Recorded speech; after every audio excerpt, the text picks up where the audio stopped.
नमस्कार, स्वागत है आपका हॉर्नबिल टीवी में और मैं हूं आपके साथ शिखा सकलानी। बुलेटिन की शुरुआत करते हैं खबरों के साथ। धामी कैबिनेट की बैठक खत्म हो गई है। बैठक में 12 प्रस्ताव पर कैबिनेट ने मोहर लगाई है। बैठक में पब्लिक ट्रांसपोर्ट की पेट्रोल और डीजल वाहनों को इलेक्ट्रिक वाहनों में बदलने को लेकर फैसला लिया गया। वहीं अब सब्सिडी एसएमए अकाउंट बनाकर मिलेगी। उत्तराखंड में मोटर वाहन टैक्सेशन को लेकर भी चर्चा हुई। अब हाइब्रिड वाहनों को टैक्स में छूट मिलेगी। उत्तराखंड में कांस्टेबल पद पर होने वाली वर्दीधारियों की भर्ती के लिए अब एक ही परीक्षा होगी। वरीयता के आधार पर विभाग मिलेगा। उत्तराखंड अधीनस्थ चयन बोर्ड में 15 नए पदों के सृजन को मंजूरी मिल गई है। उत्तराखंड में फॉरेंसिक डिपार्टमेंट को अलग विभाग बनाए जाने को कैबिनेट ने मंजूर कर लिया है।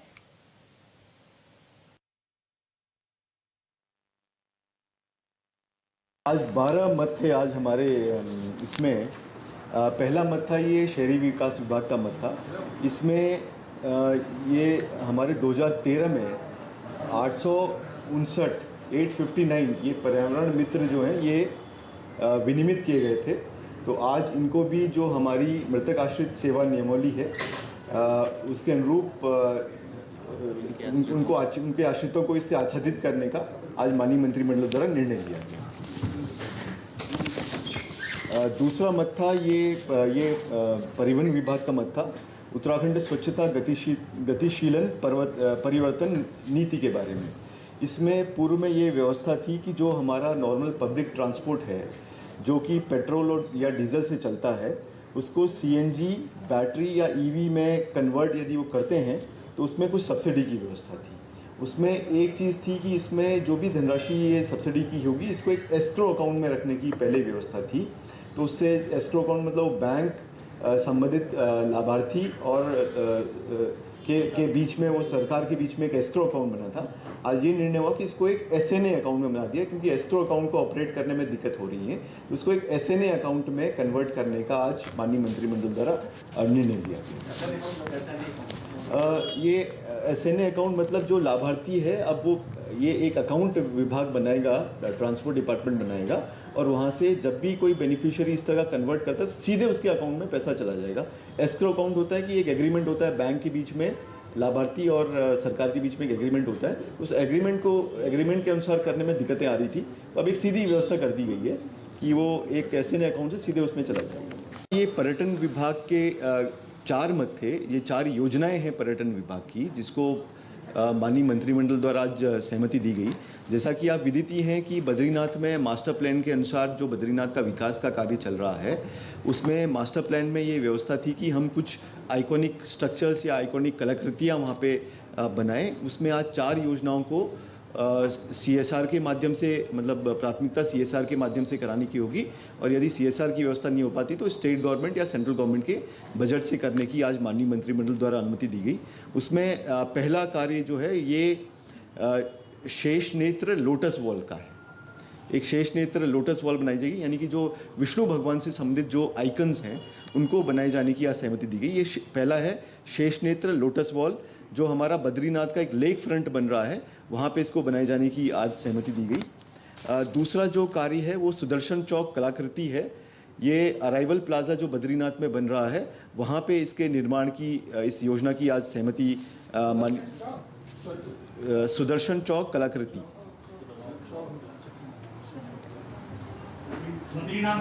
ये बद्रीनाथ अराइवल प्लाजा बद्रीनाथ में इसको बनाया जाएगा।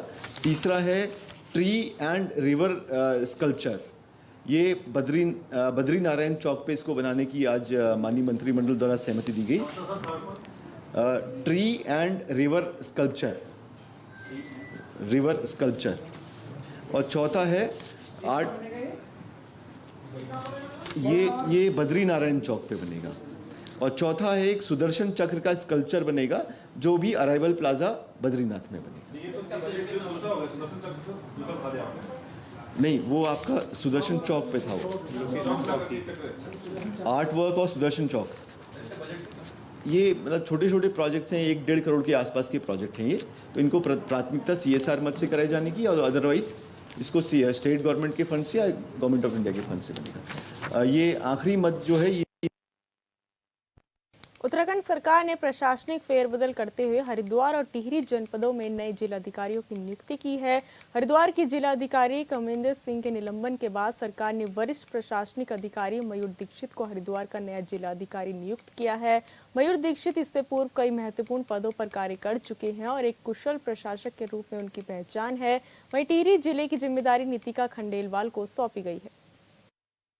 उत्तराखंड के 2 जिलों के जिला अधिकारी चेंज कर दिए गए हैं। आपको बता दें कि मयूर दीक्षित को हरिद्वार का जिम्मा सौंपा गया है, जबकि नीतिका खंडेलवाल को टिहरी का जिम्मा सौंपा गया है। इससे पहले यह भी देखा गया था कि भूमि घोटाले में जिस तरह से जिला अधिकारी पर यह कार्रवाई भी की गई थी और हरिद्वार के जो जिला अधिकारी कर्मेंद्र सिंह उनको सस्पेंड किया गया था, तो अब सवाल ये उठ रहा था कि अब हरिद्वार का नया जिला अधिकारी कौन बनाया जाएगा, और उसको देखते हुए शासन की ओर से आदेश जारी किया गया और ऐसे में जो टिहरी में जिला अधिकारी थे मयूर दीक्षित, उनको हरिद्वार की जिम्मेदारी सौंप दी गई है।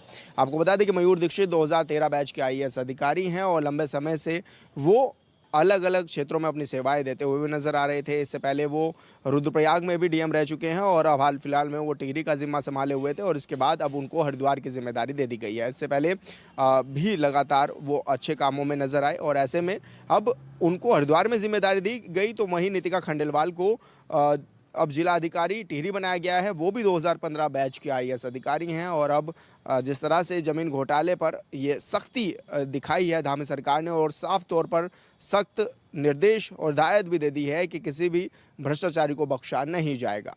हॉर्नबिल टीवी के लिए देहरादून से विशाल गर्ग।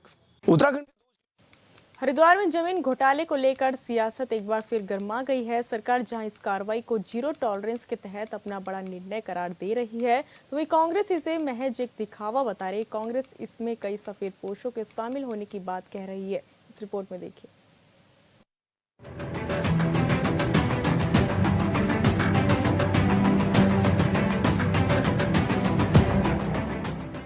हरिद्वार नगर निगम में जमीन घोटाले में डीएम सहित कई अधिकारियों पर की गई कार्रवाई को राज्य के पूर्व सीएम हरीश रावत दिखावा बता रहे हैं।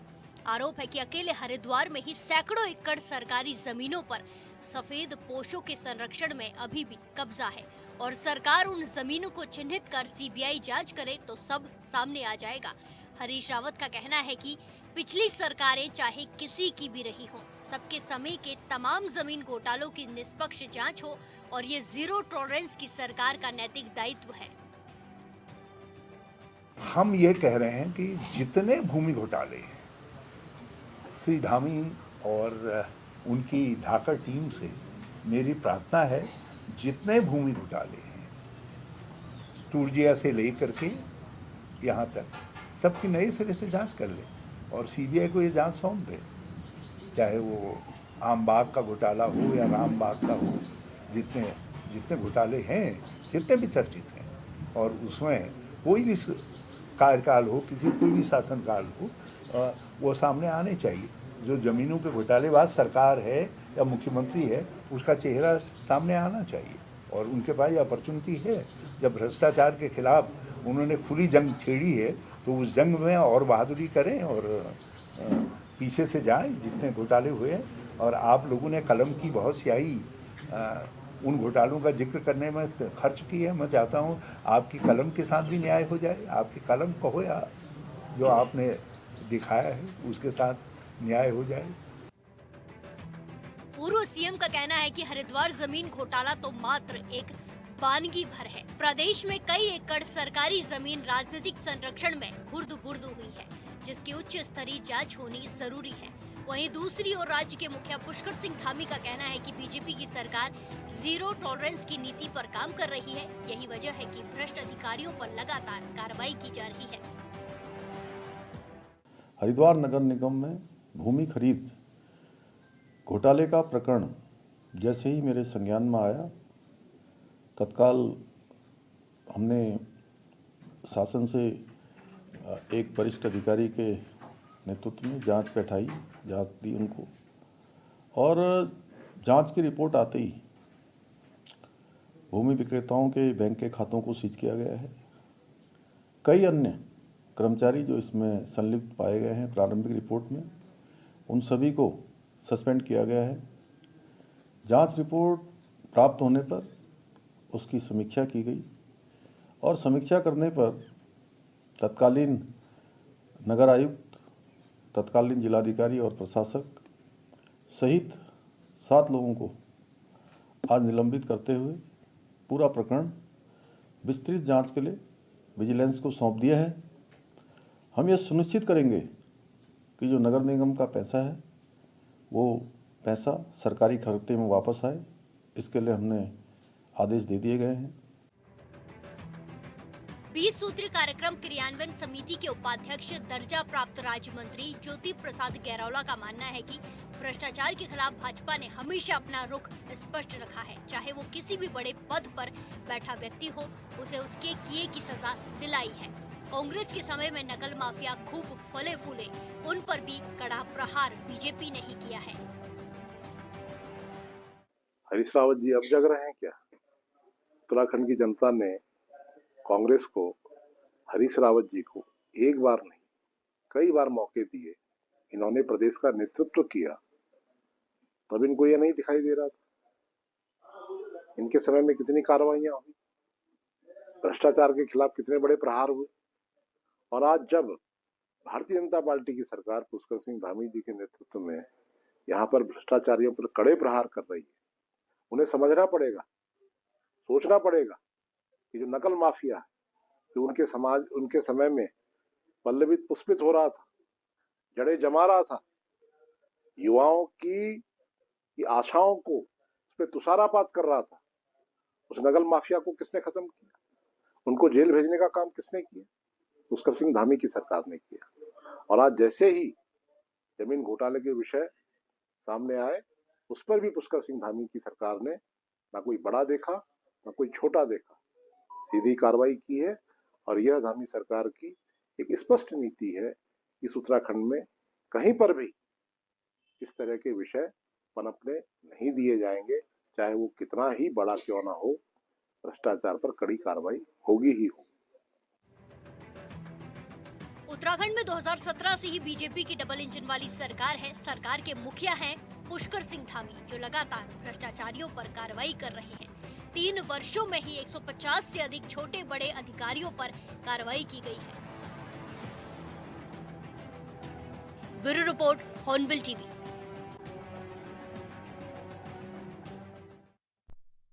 उत्तराखंड में चारधाम यात्रा जारी है। ऐसे में श्रद्धालु चारधाम यात्रा में पहुंच रहे हैं, लेकिन यमुनोत्री विधायक सरकार की तैयारियों को नाकाफी मान रहे हैं। उनका कहना है कि सरकार प्रशासन को जिस तरह की तैयारियां करनी चाहिए थी वो पूरी नहीं की गई है। साथ ही राज्य के अन्य मुद्दों को लेकर भी उन्होंने हॉर्नबिल टीवी से की खास बातचीत।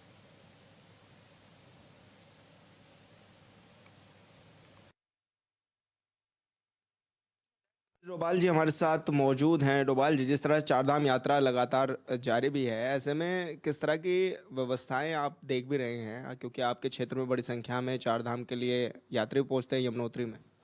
देखिए, ये तो नहीं कह सकते कि बहुत अच्छी यात्रा चल रही है। इस बार और सालों के बनिस्बत मेरे ख्याल से आधा यात्री है आए हैं अभी तक।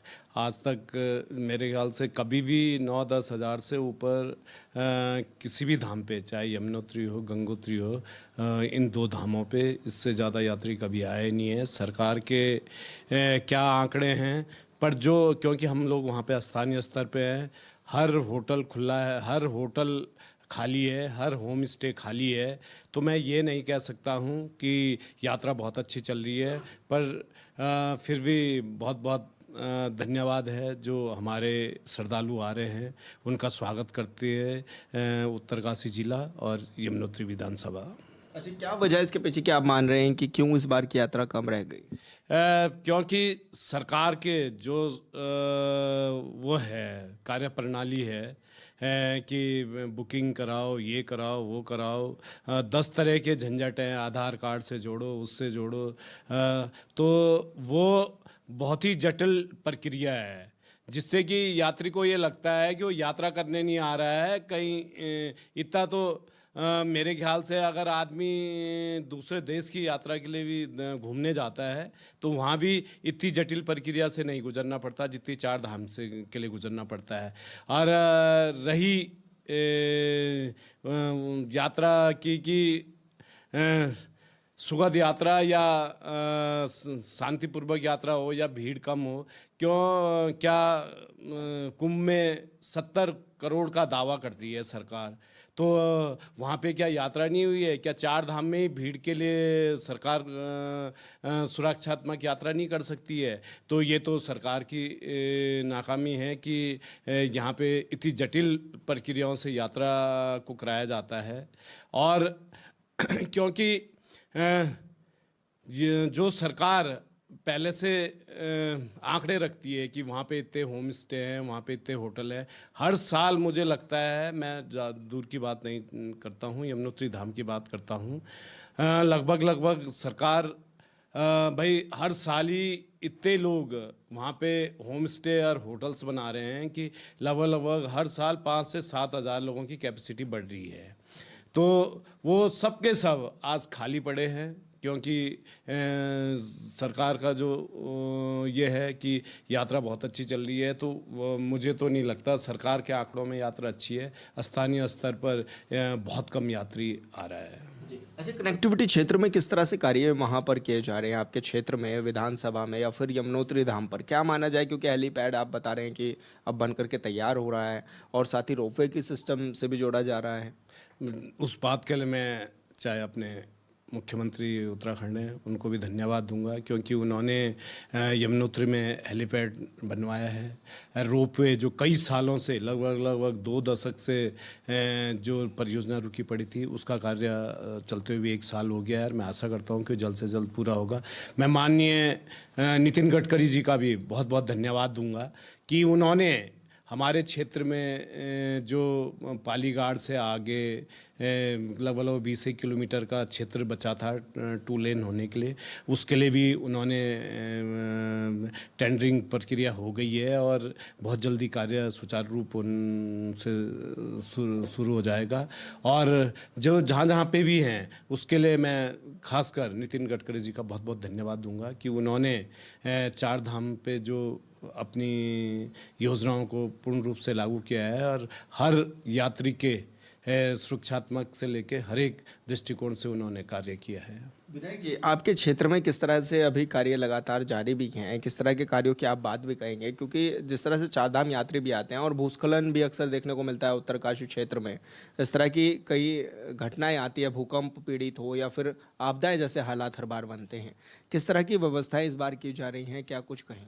नहीं, इसके लिए तो मैं माननीय नितिन गडकरी जी का मैं पहले ही बोल चुका हूँ, अभी भी बोल रहा हूँ। जैसे जहाँ पे लैंडस्लाइड होता था वहाँ पे सेंटर के द्वारा NH पे हर जगह वो जो दीवालों को है उनको बिल्कुल कंक्रीट और सीमेंट से वो करा जा रहा है नई टेक्निक से, और आशा करते हैं कि ये टेक्नोलॉजी कामयाब होगी और हमारे जो डेंजर जोन है वो सभी जहाँ से भूस्खलन बहुत ज़्यादा होता था और यात्रा भी बाधित होती थी और कई लोग पत्थर आने से चोटिल भी होते थे, कई लोगों की डेथ भी हो जाती थी। तो उन जगहों पे लगभग यमुनोत्री विधानसभा की बात करूं मैं, लगभग 10 से 15 जगह अभी उनका कार्य चल रहा है ट्रीटमेंट का। तो मैं आशा करता हूं कि जब ये कार्य पूर्ण हो जाएगा तो काफ़ी कुछ जो भूस्खलन और आपदा की घटनाएं हैं वो कम हो जाएंगी। और क्योंकि आपदा तो आपदा है, उसका कुछ पता नहीं है, क्योंकि पहाड़ में कहीं पे भी बादल फट जाता है, तो ये भी नहीं कह सकते कि ये बिल्कुल ख़त्म हो जाएंगी। पर हम भगवान से यही आशा करते हैं कि जो पुराने डेंजर जोन हैं वो लगभग सभी पे सेंटर के द्वारा NH पे कार्य चल रहा है और वो जल्द से जल्द पूर्ण हो जाएंगे, ऐसे मैं आशा करता हूँ। धन्यवाद सर। हॉर्नबिल टीवी से बातचीत करने के लिए संजय डोभाल जी हमारे साथ है, जो कि राज्य के तमाम विषयों पर हमारे साथ बातचीत कर रहे थे। हॉर्नबिल टीवी के लिए देहरादून से विशाल गर्ग। श्री हेमकुंड साहिब में 4 दिनों से रुक रुक कर हो रही बर्फबारी के बावजूद तीर्थयात्रियों का उत्साह चरम पर है। सुबह फिर से श्री गुरु गोविंद सिंह महाराज के इस पवित्र धाम में रुक रुक कर बर्फबारी हो रही है। बर्फबारी के बीच श्रद्धालु की लगातार आमद बढ़ रही है।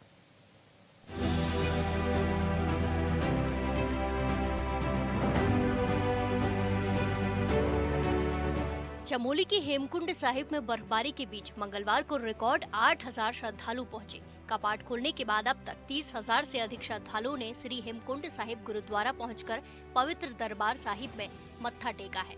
हिमालय की गोद में 15,000 फीट से अधिक की ऊंचाई पर स्थित इस पवित्र गुरुद्वारे में तीर्थ यात्री अटूट श्रद्धा और विश्वास के साथ पहुंच रहे हैं। ठंडे मौसम और बर्फीली हवाओं के बीच भी तीर्थ यात्री पवित्र सरोवर में स्नान कर रहे हैं, जो उनकी गहरी आस्था और दृढ़ संकल्प का प्रतीक है। सरोवर का जल अत्यंत ठंडा होने के बावजूद श्रद्धालु अपनी भक्ति के बल पर इस कठिन परिस्थिति में भी डटकर डुबकी लगा रहे हैं। देखिए, अभी आज मौसम बर्फबारी और बारिश का है जनपद में, और हेमकुंड में बर्फबारी हो रही है, तो वहाँ SDRF की टीम मौजूद है और गुरुद्वारा समिति के लोग भी वहाँ रेगुलर अनाउंसमेंट्स कर रहे हैं ताकि श्रद्धालुओं को कोई दिक्कत ना हो, और बर्फ़ हटाने का कार्य भी चल रहा है। कपाट खोलने के बाद से अब तक श्री हेमकुंड साहिब में तीर्थ यात्रियों की संख्या ने एक नया कीर्तिमान स्थापित किया है। इस दौरान 30,000 से अधिक श्रद्धालुओं ने गुरुद्वारे के दर्शन किए, जो पिछले वर्ष की तुलना में एक रिकॉर्ड उपलब्धि है। ये आंकड़ा न केवल तीर्थ यात्रियों की बढ़ती संख्या को दर्शाता है, बल्कि श्री हेमकुंड साहिब के प्रति उनकी गहरी निष्ठा और आकर्षण को भी उजागर करता है। यात्रा न केवल शारीरिक रूप से चुनौतीपूर्ण है, बल्कि आध्यात्मिक रूप से भी समृद्ध करने वाली है, जो विश्व भर में श्रद्धालुओं को अपनी ओर आकर्षित करती है।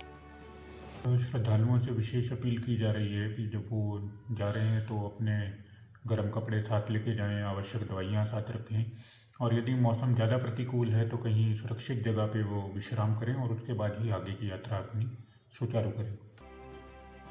श्री हेमकुंड साहिब की यात्रा मई से अक्टूबर तक चलती है। सिख धर्म के 10वें गुरु श्री गुरु गोविंद सिंह जी की तपोस्थली के रूप में जानी जाती है। ये स्थान न केवल सिख समुदाय के लिए बल्कि सभी धर्मों के लोगों के लिए एक आध्यात्मिक और प्राकृतिक सौंदर्य का केंद्र है। पास में स्थित फूलों की घाटी और लक्ष्मण झूला भी तीर्थ यात्रियों और पर्यटकों के लिए अतिरिक्त आकर्षण का केंद्र है।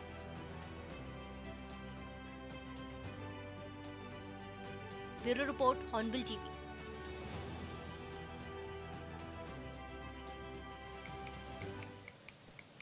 नैनीताल में माता नैना देवी मंदिर का स्थापना दिवस हर साल 4 जून को मनाया जाता है। इस दिन मंदिर में भजन संध्या, श्रीमद् देवी भगवत कथा और अन्य धार्मिक कार्यक्रमों का आयोजन किया जाता है। मंदिर को लेकर कई तरह की मान्यताएं हैं। श्रद्धालुओं का मानना है यहाँ पूजा पाठ करने से मन्नतें पूरी हो जाती है। इस रिपोर्ट में देखिए।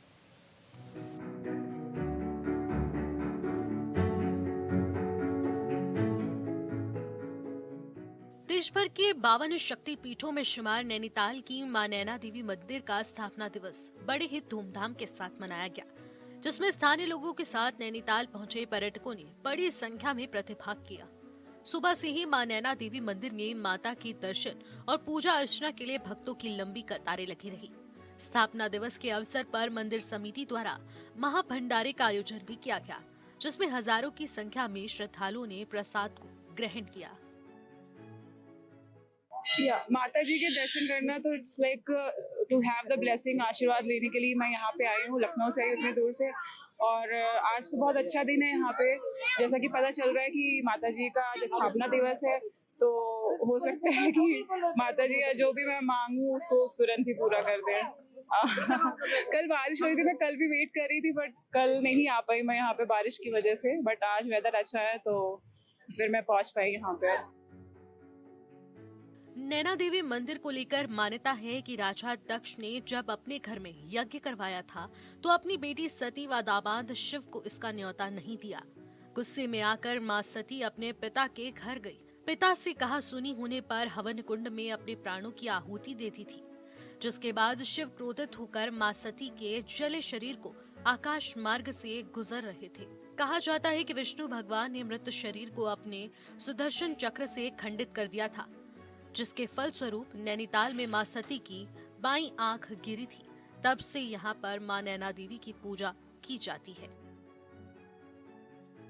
हाँ, ये 143वां आपके जन्मदिन है श्री मां नैना देवी का। 1863 में इस नए मंदिर की स्थापना हुई थी, जब अमरनाथ शाह जी को ये मूर्ति यहाँ मिली, जो 1880 के भूस्खलन के बाद जो यहाँ दब गई थी तालाब में, उसकी यहाँ स्थापना करी गई, मंदिर शुरू हुआ और 1984 में ये ट्रस्ट बना उसके बाद से हम लगातार, हमारी हमेशा ये कोशिश रहती है कि हम इसको और भव्य बनाएं और लोगों को इससे जोड़ें।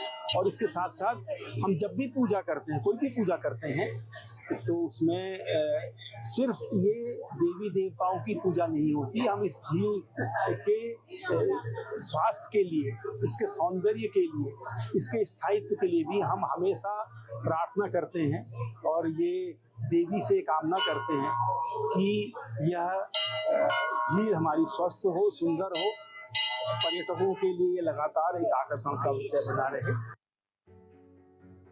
इसके साथ ही जहां मां का जो अंग गिरा, उसकी पूजा उसी जगह की जाती है। मां सती की आंख के यहाँ गिरने से यहाँ का नाम भी नैनीताल पड़ा। यही कारण है कि झील की आकृति भी नयन की तरह ही बनाई गई है। मां नैना के प्रति श्रद्धालु की अपार आस्था जुड़ी है और मां सभी की मनोकामनाएं पूर्ण करती है। Bureau report, hornbill TV.